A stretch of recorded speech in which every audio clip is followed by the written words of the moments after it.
Patay ang dalawang suspect sa pang-hold up matapos makipagbarilan umano sa mga pulis sa Antipolo City. Target umano ng mga suspect ang mga negosyanteng Indian na nagpapa 5-6. Saksi si Chino Gaston. Bumulagta sa madamong lugar sa barangay Mambugan, Antipolo City ang dalawang hinihinalang hold-upper matapos makipagbarilan sa mga pulis. Kinilalang dalawang suspect na sina Ronald Buico alias Onad at Juan Traqueña, kapwa residente sa lugar.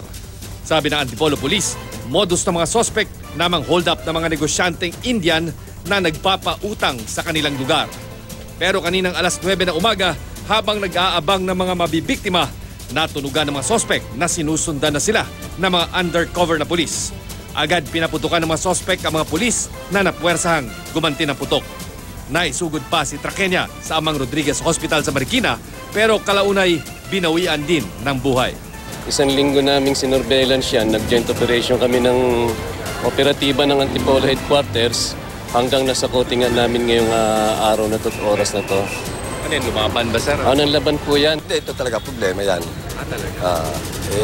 Kaya lang, yung isang tao dito, tahimik eh.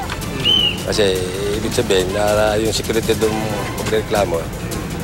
Problema talaga yan dito, yung hold-upper eh. Nakuha mula sa crime scene ang isang 45 at 38 caliber pistol na umano'y pag-aari ng mga suspect. Ako si Chino Gaston, ang inyong saksi.